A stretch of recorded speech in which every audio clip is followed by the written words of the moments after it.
Capítulo de número 4, versículo de número... Vamos apenas ler 2 versículos. Versículo de número 5 e depois o versículo de número 9. Filipenses capítulo 4, verso de número 5 e depois o verso de número 9. Eu já quero anunciar que eu falei para o Lucas, a gente voltou com os fundos musicais, né? E eu particularmente, em culto de doutrina, não gosto de pregar com fundo musical. Eu gosto de expor as escrituras sem fundo musical, que às vezes a gente não consegue se concentrar, até porque não é um culto qualquer, né? É um culto de ensinamento e a gente é assim, começa igual o carro velho e talvez no final esse carro venha correr um pouco, né? Filipenses capítulo 4, primeiro versículo é o versículo de número 5. Quem encontrou, diga amém.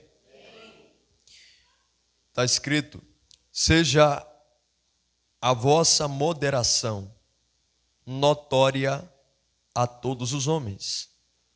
O Senhor está próximo. 9. Estas coisas que você aprendeu, recebeu, ouviu e viu em mim, isto fazei, e o Deus de paz será convosco. Quero ler mais uma vez o verso de número 9. Estas coisas que ouviu, que aprendestes, recebestes e ouvistes e vistes em mim, isso fazei, e o Deus de paz será convosco. Tome seus assentos com a tua Bíblia aberta. Preciso que você fale comigo em alto e bom som. Aprender, receber, ouvir e ver. Todos esses pontos que nós acabamos de falar aqui, nós temos uma grande lição, porque são coisas relacionadas à vida cristã. E tudo envolve a prática. Porque uma tradução que eu estava lendo mais cedo, eu achei muito mais interessante, é que o escritor, que é o apóstolo Paulo, ele vai dizer: ponha em prática o que você aprendeu, o que você recebeu, o que você ouviu e viu em mim. Estas coisas que Paulo está falando trazendo a responsabilidade para si do peso ministerial que está sobre a sua vida. E não só do peso ministerial, porque tem gente que gosta de arrumar uma desculpa para se safar da questão do exemplo ou testemunho. Quando nós olhamos para o apóstolo Paulo chamando a responsabilidade, não foi a primeira vez. Eu não digo ministerialmente somente, porque nem todos têm ministério, mas uma vida cristã. Paulo chama responsabilidade porque tem respaldo e porque tem exemplo para dar. Por isso que ele está dizendo: aquilo que vocês aprenderam de mim, receberam de mim, ouviram de mim e vistes em mim, isso ponham em prática. Então são coisas que a gente precisa voltar a nossa atenção, porque não existe cristianismo, primeiramente, sem haver prática. Se não há cristianismo sem prática, se o nosso cristianismo é simplesmente um cristianismo de aparência, um cristianismo de maquiagem, um cristianismo que a gente, às vezes, tenta se refugiar até mesmo com algumas situações que são da vida humana, para nós usarmos como justificativa em algo que não tem fundamento algum no que diz respeito à vida cristã. Então, se não existe outro argumento, a gente sempre tem uma mania de inventar uma desculpa para não ser bom testemunho, para não dar exemplo. Então, basicamente, Paulo está trazendo a responsabilidade sobre a sua vida e chamando também a responsabilidade dos seus ouvintes, do seu povo, daquele povo que ele estava incumbido ou responsável pelas almas deles, porque o apóstolo Paulo sabia que o cristianismo, ele só faz efeito na vida de quem ouve ou na vida de quem vê, quando alguém que olha para você encontra Cristo. Isso é muito interessante porque nós caminhamos nessa vida, segundo a Bíblia nos ensina, como estrangeiros em terra alheia. Já que nós não somos daqui da terra, nós precisamos se comportar como é padrão do céu. Se existe um padrão do céu que foi estabelecido por Deus para todo cristão viver, então que possamos viver. Porque, caso contrário, nosso cristianismo, nosso evangelho, ele é morto. E já que o apóstolo Paulo, dentro desse contexto, ele está dentro de uma prisão, segundo os historiadores, diz que é uma prisão domiciliar em Roma. E esta carta foi intitulada como a carta da alegria, porque eu acho que mais de 3 a 4 vezes você vai ouvir Paulo dizendo: alegrai-vos, alegrai-vos, alegrai-vos. Alguém que está dentro de uma prisão consegue ter a capacidade de dizer quem está fora, quem está livre: alegrai-vos. Paulo, ele vai trazer aqueles que são da fé, aqueles que estão sendo consolidados, mas não presencialmente, porque Paulo não está presente, Paulo está preso. Eles estão aprendendo por carta, mas outrora, ou em outra oportunidade, Paulo estava presente, e é por isso que Paulo disse, não estando presente, mas ausente: aquilo que vocês aprenderam de mim, aquilo que vocês receberam de mim, aquilo que vocês ouviram e viram em mim, ponham em prática. Porque Paulo não está presente aqui para supervisionar os seus discípulos, seus liderados, suas ovelhas, aqueles aos quais Deus o havia confiado. Então, já que Paulo está ausente, Paulo apenas manda uma carta da prisão,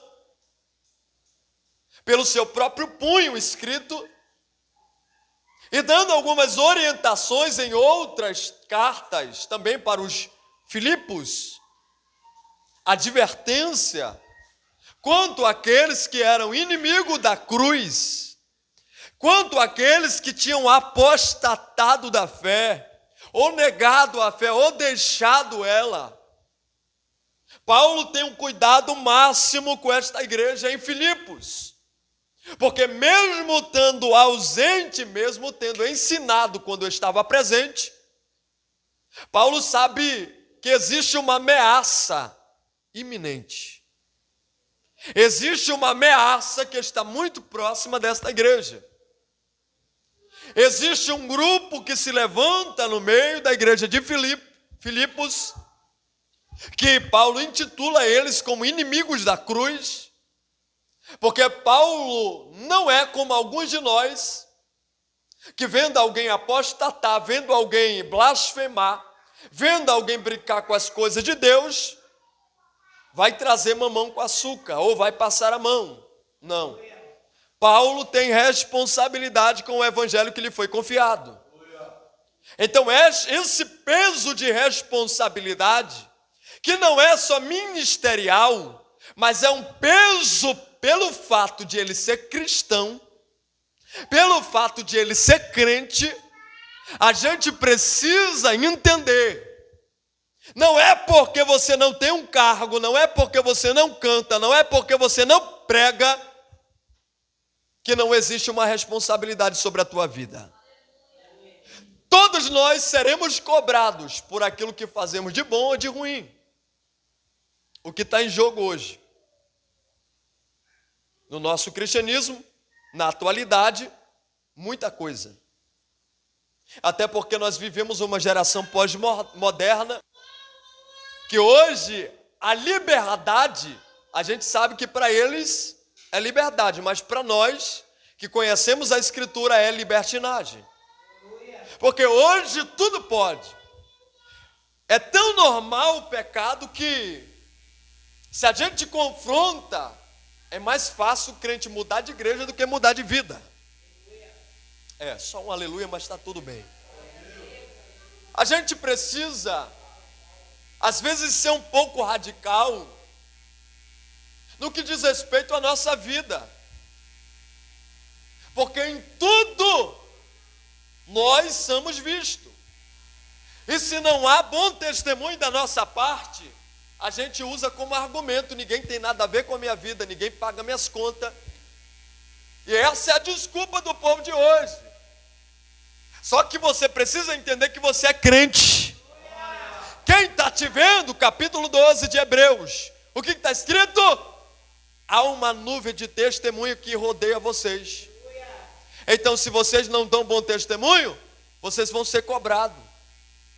Porque tem um monte de gente indo para o inferno por causa do péssimo testemunho de crente que está na igreja há anos. Ok, que existe casos e casos.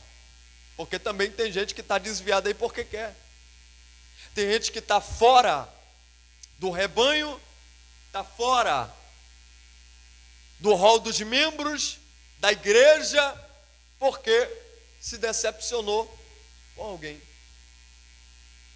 Porque a sua expectativa no que diz respeito à igreja foi quebrada. E você precisa entender que ninguém vem para a igreja ou faz parte de uma igreja sem antes entender algo essencial. Me pergunte o quê? Me pergunte o quê? A igreja tem um convívio como um casamento. Rapadura é doce, mas não é mole não, irmão. E por que muita gente não permanece em uma igreja local? Porque ele não entendeu que a igreja tem convivência. É por isso que de vez em quando tu se chateia com o pastor da igreja, com a tua liderança, se chateia com o teu irmão. É normal, é comum. Primeiro porque a igreja é formada de membros interdependentes e todo membro que faz parte ou que faz o corpo, que é a igreja, são imperfeitos. O que cabe a você é ter um pouco de maturidade para lidar com as nossas imperfeições. Por que eu falo isso? Porque Paulo foi um dos maiores plantadores de igreja. Paulo teve que enfrentar muitos desafios ministeriais. Era crente em pecado, era crente desobediente, era crente rebelde, era crente que queria passar por cima da autoridade dele, era crente que tinha um conhecimento um pouco a mais, que queria governar a igreja sem respeitar princípio.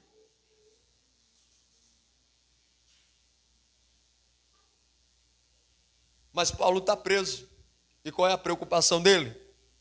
É que os inimigos da fé, os inimigos, da cruz, que Paulo intitula, são aqueles que não têm compromisso nenhum com o evangelho, mas eles querem dar pitaco no nosso evangelho.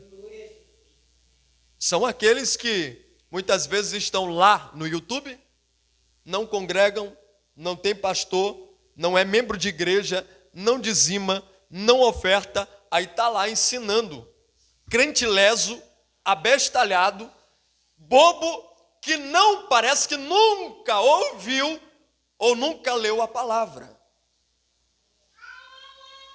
A gente chegou numa triste realidade que hoje a gente tem que pregar o arrependimento para quem já é crente. O arrependimento era para ser pregado para quem está lá fora, o pecador, aquele que está na lama. Só que a gente chegou numa triste realidade que a gente tem que voltar ao começo. Paulo disse uma coisa, Paulo não, perdão.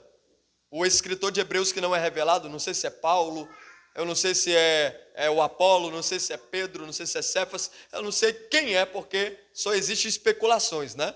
Mas o escritor de Hebreus, ele afirma uma coisa muito interessante. Ele vai chamar a atenção da igreja bem assim, ó. Enquanto era para vocês estarem ensinando, vocês estão carecendo de leite. Não há crescimento, não há maturidade, não há desenvolvimento. Então que igreja é essa que não se desenvolve, não cresce, não amadurece e nem muito menos progride e avança? Uma igreja apática, uma igreja morta. Eu estava ouvindo hoje uma mensagem pastoral que eu achei muito interessante, eu vou aplicar para essa igreja, é que o pastor estava dizendo que a maior dificuldade hoje que nós temos como pastor não é trazer o ímpio para dentro da igreja, mas é levar novamente o crente que já está na igreja a viver uma vida correta. Então, é meio complexo a carta de Paulo, porque primeiro que ele está preso e ausente. E alguém que está preso e ausente está dizendo para quem está livre, se alegrem. Só que quem está escrevendo essa carta, ele tem testemunho, tem exemplo e tem respaldo. Ele só vai puxar o currículo dele e vai escrever dizendo: eu sei como é lidar, tanto com a fartura como a escassez. Eu sei lidar tanto com aplauso como perseguição. Aí ele vai dizer, olha a chave, posso todas as coisas naquele que me fortalece. Irmão, Paulo não está dizendo aqui, aprenda isso aqui, posso todas as coisas no literal. Porque tem gente que acha, usando esse versículo, eu posso todas as coisas. Aí ele faz um currículo, ele coloca numa empresa, a empresa nunca chamou ele, já tem anos. Aí ele, não, mas eu posso todas as coisas. Está confundindo, porque Paulo está dizendo que todas essas coisas aí é o contexto. Sei passar por perseguição, sei viver na abundância, mas sei viver na escassez, é tudo isso. E o que é que sustenta Paulo? É o Deus que o fortalece. Então, a primeira coisa que Paulo aqui está pontuando, no capítulo 4, verso de número 5, é que a nossa moderação, ou seja, em outras palavras, o nosso equilíbrio seja notório a todos os homens. O que é ter equilíbrio na vida cristã? Uma vida equilibrada não pode ter dois pesos e nem duas balanças, nem duas medidas. Uma vida equilibrada não é alguém que está aqui na igreja dando glória a Deus, levantando a mão, falando em língua, rodando no manto, e em casa quebra prato quando está com raiva. Em casa bate porta, xinga. É o contrário, né? Desequilíbrio ou desequilibrado. Só que Paulo está dizendo aqui, ó, para vergonha de quem usa como argumento, não, pastor, é o Satanás está usando esse camarada aí para falar mal de mim. É o fofoqueiro, é o fuxiqueiro, eu não sei o que mais. Só que às vezes não é, irmão. Quem está falando às vezes de você é porque ele está vendo teu péssimo testemunho que não condiz a tua vida com uma vida cristã. Acabou até o glória a Deus, mas está tudo bem, né, irmão? Porque a nossa vida cristã, ela tem que ser aquilo que Jesus falou. Tem 2 padrões, me pergunte qual. Jesus disse bem assim, ó: vós sois o sal e vós sois a luz do... Irmão, qual é o propósito do sal? Não, fale alto. Qual é o propósito do sal? Que mais? Que mais? Fala aí o beabá logo aí. Temperar. Eu vou dizer logo o literal. Salgar. O sal faz o quê? Salga. Então o propósito do sal é salgar. Aí Jesus disse: se o sal se tornar insípido ou sem sabor, não serve para mais nada, a não ser para ser jogado no chão e ser pisado pelos homens. E a luz, qual é o propósito da luz? Iluminar, clarear. Por quê? Porque se a gente não souber o nosso propósito, a gente não serve e não presta para mais nada.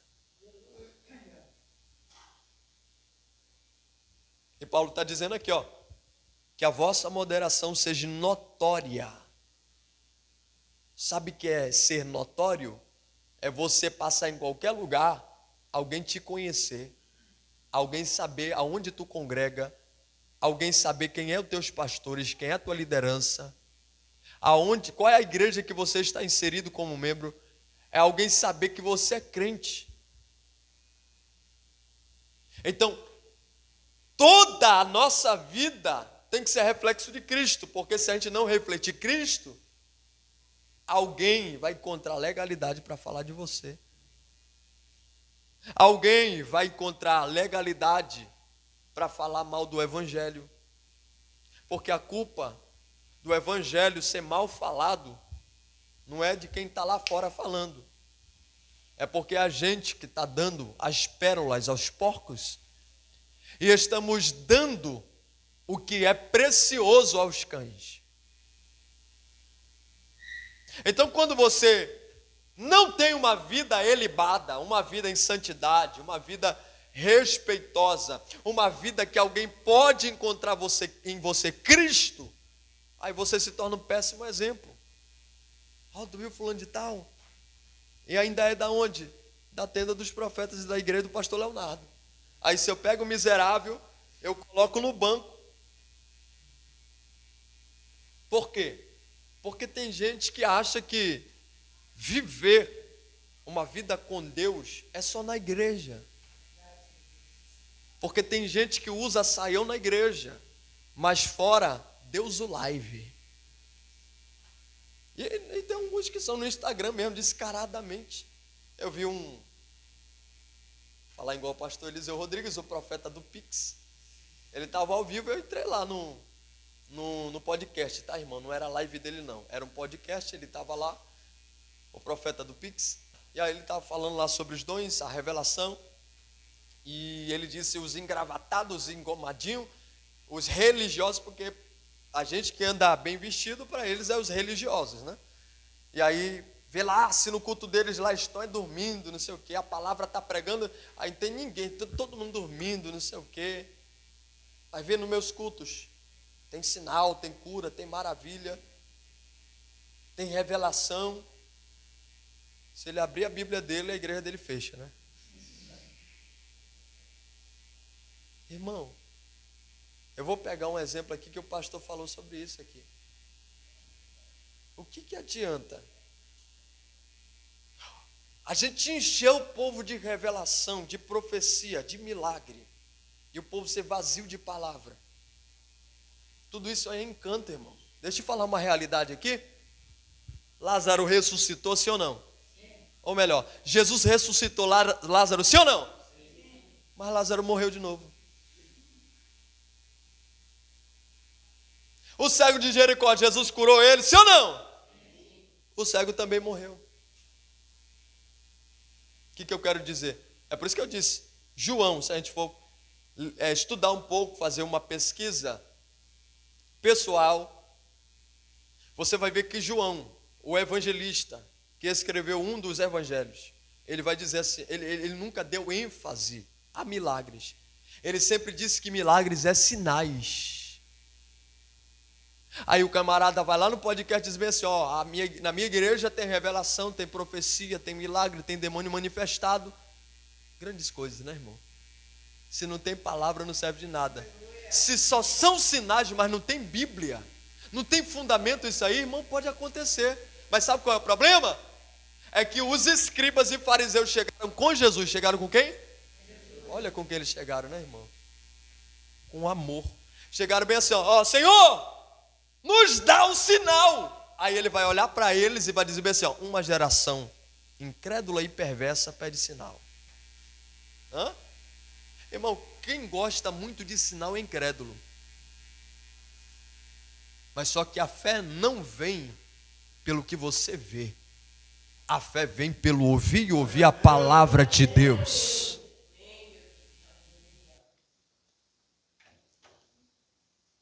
E alguém perguntou um dia aí, né, numa caixinha de pergunta, né? Pastor, se a fé vem pelo ouvir, como é que fica o surdo?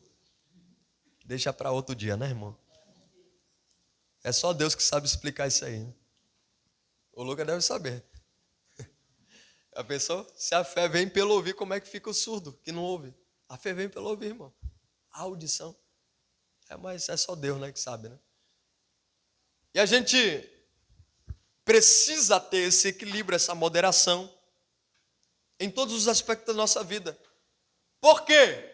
Porque se você é crente, o teu cristianismo, ele é influência em todas as áreas da nossa vida. Irmão, tu pode ser advogado, mas tu continua sendo crente. Tu pode ser juízo, mas tu continua sendo crente. O que é que vai falar mais alto? O que é que vai gritar mais alto? É simplesmente uma profissão que você tem? É um apelido que você carrega? Ou é o cristianismo que você tem? Cristianismo. Ninguém quer saber do teu apelido. Ninguém quer saber, irmão, do teu passado. O povo quer olhar para o teu cristianismo e ver Cristo. Então, nosso testemunho não tem que ser só para os irmãos. Tem que ser a todos os homens. Aí ele ainda fala, mas o Senhor está próximo. Aí o versículo de número 9. Estas coisas que vocês aprenderam, receberam, ouviram e viram. Vou de novo. Estas coisas que vocês aprenderam, receberam, ouviram e viram. Ele está dizendo, coloca em prática. Paulo aqui é a figura de um líder. Paulo aqui é o pastor dessa igreja. Paulo está dizendo assim, ó, quem me ouve precisa aprender, precisa receber, precisa ouvir e precisa ver. O quê? Tudo em Paulo. Porque Paulo é, como liderança abaixo de Cristo, o exemplo da igreja. É por isso que eu não consigo entender. Já chegou, já gente com a gente. 3 pessoas, eu vou colocar aqui. 3 pessoas chegaram com a gente, quiseram uma conversa, longe de seus pastores, e disseram bem assim, aqui, nesses últimos dias, chegaram com a gente, no início desse ano, 3 pessoas, não foi tudo de uma vez, mas foi 3 pessoas de cada. Foi quase com a cada mesa. Eu não sei que Deus queria me ensinar com isso aí, mas nunca tinha visto isso. Pastor, preciso conversar com o senhor. Tem pastor. Aí eu falei, tá bom. Fui ouvir. E aí quando eu ouvi, aprendam, tá? Vocês que estão sendo preparados para ser líder, o líder ouve mais do que fala. Num gabinete, ok? Então, eu ouvindo, eu e minha esposa, lá em casa, né, porque a minha pastora é assim, fez isso aqui que eu não gostei, era besteira, irmão. E aí isso aí virou um motivo para sair daquela igreja. Aí sabe o que aconteceu? Você está errada. Como é que é, pastor? Você está errada. Tu está falando com um pastor de igreja, irmã. É mesmo, pastor? Você está errada. Eu vou te mostrar por quê. Primeiro, aonde você está lá por causa de homens ou por causa de Deus? É por causa de Deus. Pois é. Segundo, os teus pastores estão em pecado? Não. É porque falou uma coisa lá que eu não gostei. Eu não achei certo para mim. Tu só tem duas opções. Ou tu fica lá engolindo sapo, engolindo camelo e aceitando as verdades, aceitando a doutrina daquela igreja, ou então você pede a bênção e sai fora. Por quê? Você não pode ficar lá descontente, sem querer resolver o problema que às vezes é pessoal. O pastor não está em pecado, o altar está intacto. Eu já toquei isso inúmeras vezes com o Ronald. Intacto. Aí alguém acha um motivo besta para sair da igreja. Tem que se acertar com o teu pastor, irmão. Tem que consertar isso aí com eles. Porque não adianta tu mudar de igreja com esse problema, porque tu vai achar outros problemas iguais a esse em outro lugar. Não existe igreja perfeita, irmão. Então está na hora de amadurecer, de crescer. 3 pessoas.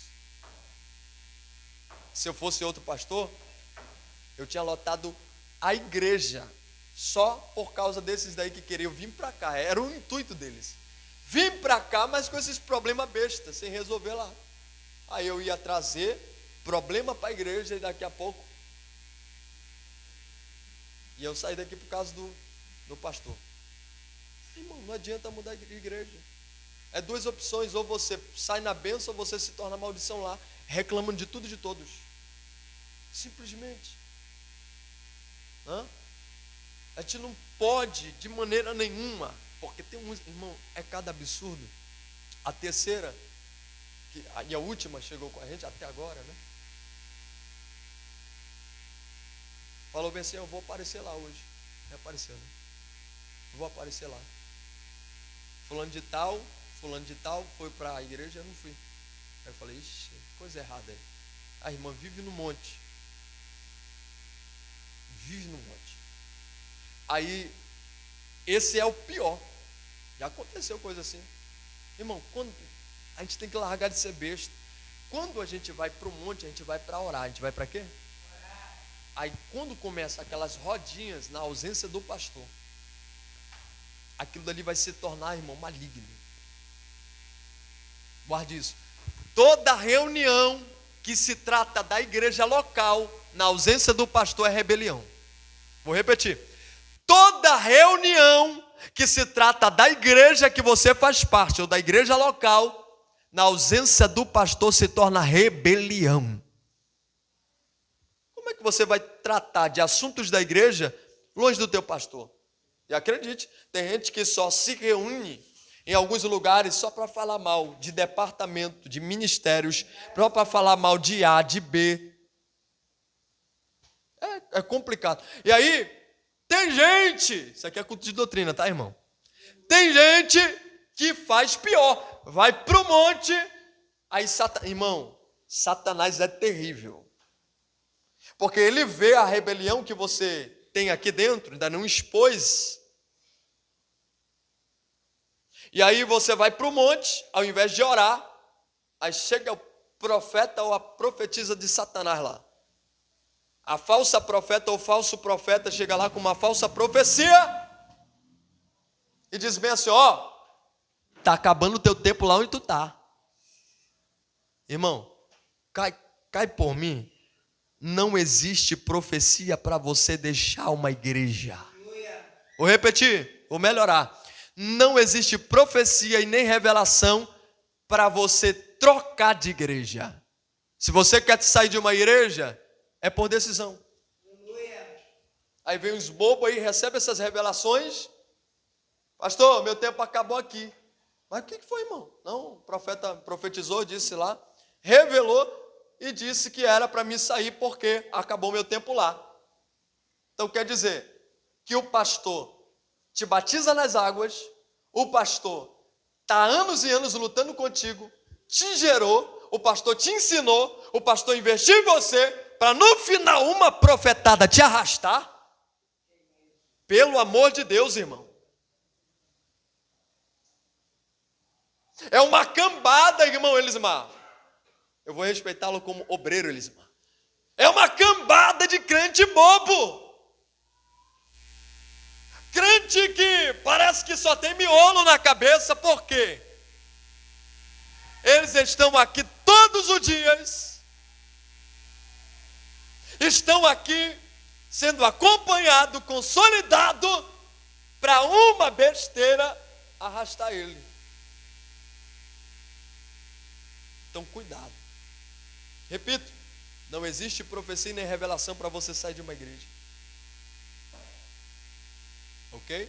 Porque primeiro, você está participando de uma igreja, você é membro de uma igreja local. Eu sempre falei isso e vou falar de novo. Escuta, Deus não fala lá para confirmar com a tua liderança aqui. Eu estou dizendo em qualquer lugar, seja em outra igreja que você vai visitar, seja um monte, seja um vale, seja na rua. Deus não vai falar lá para confirmar aqui com o teu pastor. Deus fala aqui para confirmar lá. Guarda isso aqui. Deus fala aqui para confirmar lá. E qualquer profecia, qualquer revelação, qualquer orientação, guarda isso, que não esteja fundamentado naquilo que você aprendeu aqui, naquilo que você recebeu aqui, naquilo que você ouviu e viu da tua liderança aqui, não é de Deus. Vou simplificar para você de novo. Qualquer profecia, revelação ou orientação em qualquer lugar que você receba que não tem fundamento naquilo que você aprende aqui, recebe aqui, ouve aqui e vê aqui, não é de Deus. Ponto final, irmão. Acabou a conversa. Aí a gente fica, não, pastor, mas o camarada é conhecido pelas altas revelações, é conhecido como a mulher de Deus. Só que você precisa ter maturidade para entender que o profeta é homem, e às vezes, como sendo homem, o profeta também, Samuel, se empolgou e disse: eis aí o escolhido de Deus. Era profeta sim ou não? E não existe profeta no nível dele, tá, irmão? Mas ele se empolgou, se precipitou por ser homem e errou a profecia. Não era Eliabe. Quem era o escolhido? Era Davi. E Deus teve que corrigir o profeta. Deus disse bem assim: ó, profeta, tu está enganado, tu está muito empolgado, porque tu está vendo a aparência, tu não está vendo o coração como eu. Não é isso aí não, nenhum desses daí. Então o profeta às vezes se empolga, mas se o profeta vem de Deus mesmo, ele pode se empolgar, mas a profecia vai mudar na hora. Vai, porque Deus não vai deixar você ser enganado. Então, qual é o maior desafio de uma igreja local? A convivência. Vou repetir. O maior desafio de uma igreja local é a convivência. Com quem? Com os irmãos na fé, que é a irmandade, e com a sua liderança, os pastores, as autoridades espirituais que Deus estabeleceu para guiar a tua vida, para te direcionar. Então essa convivência, ou nessa convivência, existem muitos problemas. Irmão, pega da tua família. O âmbito da nossa família, no convívio dela, existe problema, sim ou não? E você sabe lidar. No âmbito do teu profissional, na empresa que você trabalha, lá também tem uma convivência e toda convivência tem problema. E na igreja, porque quando é no trabalho, alguém olha torto para o irmão nem desvia, ele permanece lá. Mas quando é na igreja, parece que tem um demônio, né, irmão? Parece um demônio, né? Que age, irmão, que não age em outro lugar, ele só age na igreja. Porque quando o irmão critica ele quer ir embora da igreja. Quando o pastor confronta ele no seu ato de pecado, na sua vida errada, ele quer deixar a congregação para ir para outra. Eu tenho um recado para dar. Todo macaco que vive pulando de galho em galho, um dia o galho vai quebrar. Acabou, irmão. Um dia o galho vai quebrar. Pego as palavras aqui de um pastor, que é muito renomado, conhecido, que ele disse: hoje, na Pentecostal, amanhã, na Batista, depois da manhã, na Universal, e depois vai estar no inferno. Não tem paradeiro, não tem raiz. Irmão, é tempo de amadurecer. Vou repetir, é tempo de amadurecer. Se a gente não amadurecer, não vai ter crescimento. Até o pessoal aí está mais barulhento do que o povo daqui de dentro, mas glória a Deus, né? Então, se a gente não amadurecer, a gente não cresce. Se não tem crescimento, vai ter espaço para quê, irmão? Porque o crescimento tem um processo. E dentro desse processo você está trabalhando, você está colocando a mão na massa, você está se envolvendo e você não tem uma mente vazia. Agora, caso contrário, você vai estar com uma mente vaga, vazia. E a mente vazia é o quê? Oficina de Satanás. E nessa oficina de Satanás, o que acontece? Tudo que ele quer, ele coloca, ele impõe. E aí você pensa, logo sente e logo executa. E logo pratica. E logo tem atitudes. Então, quando eu falo de convivência, olhe para cá. Isso aqui é muito, muito, muito importante você entender. Quando eu falo de convivência de uma igreja que se equipara à convivência de um casal, o Ronald está doido para viver essa convivência. A irmã também. Casou, não vem com esse negócio de divorciar, não. Aqui na igreja eu já estabeleço logo, irmão. Casou, divorciou, ou você fica só. Porque tem gente que usa... Não, pastor, a Bíblia dá espaço para o divórcio. Mas divórcio não é espaço para dar um novo casamento. Então, casou? Abraça, irmão. Ok? Casou, convivência? É lá, irmão, é na convivência que quem você é de fato, aqui por dentro, vai ser revelado. Hã? Então, por que eu equiparo? Porque é assim, irmão. A igreja é assim.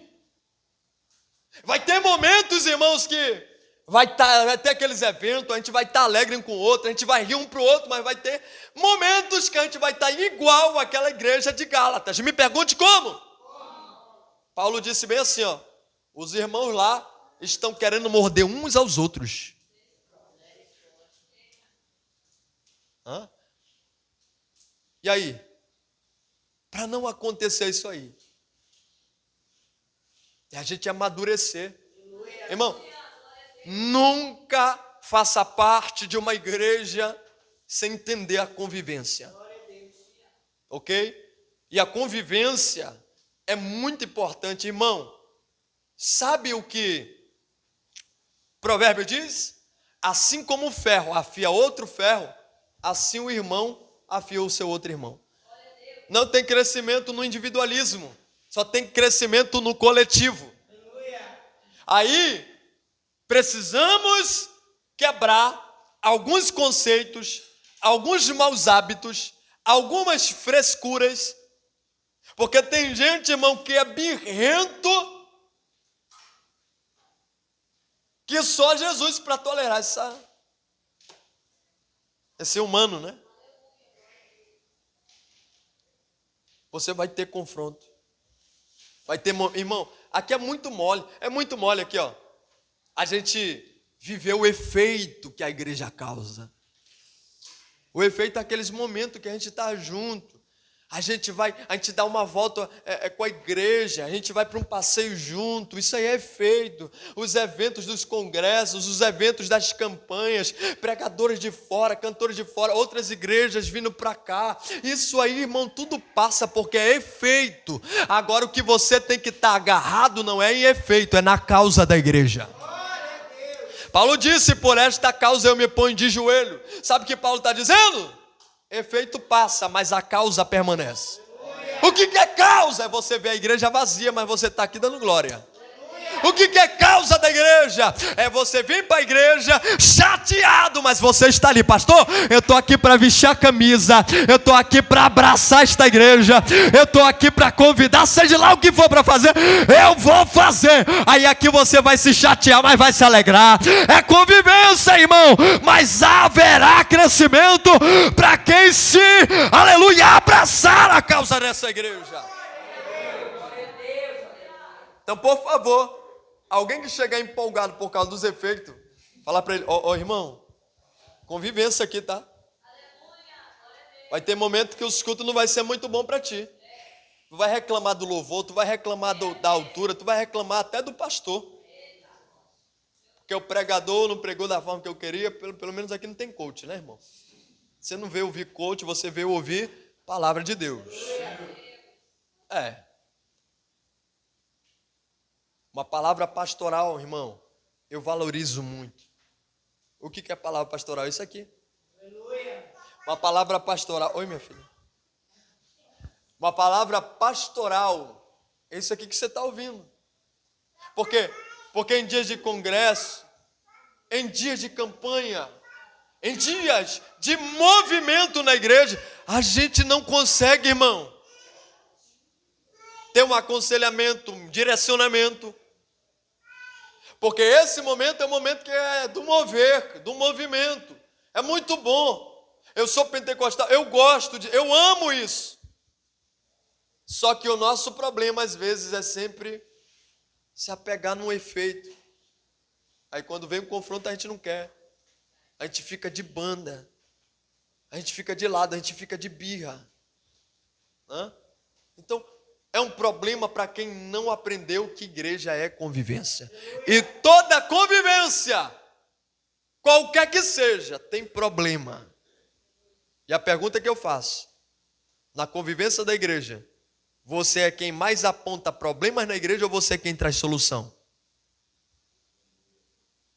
Porque se for para estar numa igreja local para apontar só problema, irmão, olha que loucura se uma liderança fosse refém dos seus liderados, se um pastor fosse refém das suas ovelhas, o pastor ia colocar bem assim, ó, vocês escolhem aí, qual fardamento a gente vai ter aqui com os jovens. Aí fulano de tal, pastor, vai ser rosa. O outro grupo lá, não pastor, a gente quer preto. Olha a confusão. Aí o pastor, não dá certo não. Vai ser isso aqui, pronto. Aleluia. Irmão, o Lucas está aí de prova. No tempo que eu servi a igreja, como obreiro, diácono, o meu líder do diaconato, ele colocou uma farda para nós, o Lucas está de prova. Ele até ria. Aí, a farda parecia aquelas bananas split, irmão. A gente vestido nela. Era preto com aquele amarelão, lembra, né? E aí eu não reclamava. Por quê? Eu aprendi desde cedo a me submeter à liderança. E olha onde que eu estou aqui, irmão. Eu não mudei, eu continuo sendo o mesmo. Deus me colocou nessa posição para mim. É de honra. Porém, eu ensino tudo que eu aprendi, tudo que eu tive experiência. Tanto erros como acertos, porque pastor não tem só acertos. Pastor é ser humano também. Tá ok? É a gente que cria uma maquiagem de perfeição e coloca na liderança no pastor. Irmão, vai ter dia que tu vai me ver chateado e é normal. Pastor não está desviado porque está chateado não, irmão. Tu não fica chateado? Não fica com raiva? É normal, irmão. Só que o nosso problema é que a gente quer colocar num pastor uma coisa que não existe. Você quer uma referência de santidade? Não olha para quem está do teu lado não, e nem muito menos para mim. Referência de santidade. Olha para Deus. Referência de santidade. Agora tu quer uma referência de um líder, de um pastor? Olhe para cá. Olhe para mim. Ok? Então, você tem a responsabilidade, como membro dessa igreja, primeiro, de aprender a conviver, tendo maturidade. E você tem que fazer isso aqui, ó. Tudo que você aprender, tudo que você receber, tudo que você ouvir, Tudo que você vê aqui, eu uso as palavras do apóstolo Paulo e faço delas as minhas. Ponha em prática. Fica de pé.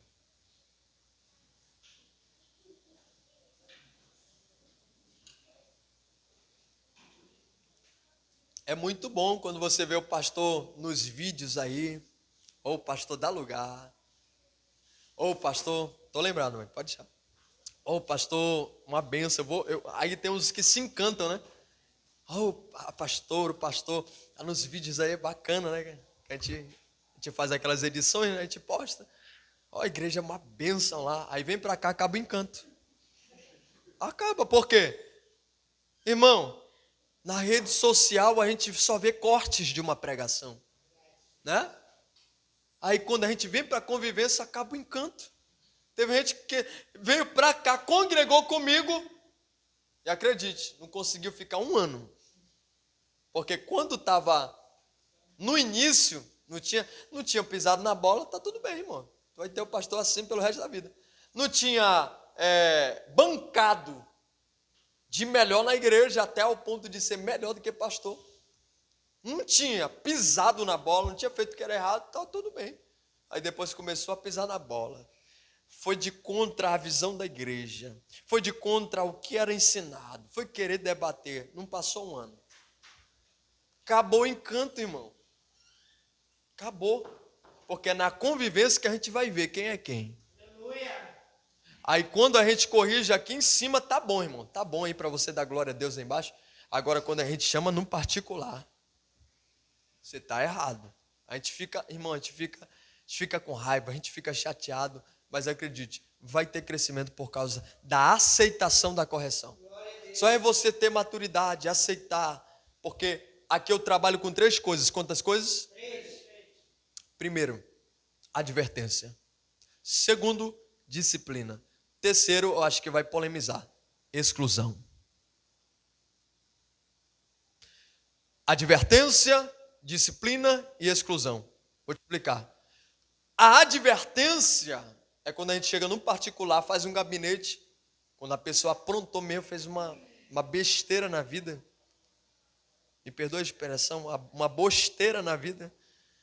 E aí a gente chama a atenção, rigorosamente. Isso é advertência. Se você não mudar isso aí, você vai para a disciplina. Não muda, não ouve, a gente disciplina. Não aceita a disciplina? Não, pastor. Eu preciso ser livre para cumprir o meu ministério, para ganhar vidas, mas não quer cumprir o tempo da disciplina? Não quer ficar no banco, sem o microfone? Longe do departamento? Não. Então tem a exclusão. Pastor, tu já aplicou a exclusão? Já, irmão. Tem uns que até na atualidade, né, estão até trabalhando, né? Outros eu não sei se foi arrebatado, né? Mas teve 2 aqui recentemente. Eu tirei do rol dos membros, irmão. Eu adverti, falei, conversei, mas ainda bem que voltaram, né? Aí eu apliquei a exclusão. Eu fui lá, puxar saco, não, volta, a igreja é pequena, tem pouco. Não fui, irmão, não fui. Aí reconheceram, pastor, me perdoa, bora conversar. Conversei, depois eu religuei. Pronto, irmão. O problema é que a gente tem muita imaturidade. A gente não tem maturidade para reconhecer nossos erros. Aonde é que a gente cresce? Quando a gente entendemos como é que funciona a convivência de uma igreja. Então, a partir de hoje, irmão, por favor, guarda isso, pratique e acredite. Se depender de você, a gente vai até o arrebatamento da igreja junto. Para a glória de Deus. Vai ter um tempo da vida também que Jesus vai te enviar, irmão. Vai ser levantado, uns vão para o campo cuidar de igreja filial, porque a gente não vai ficar só aqui na sede. A igreja vai crescer, vai se expandir.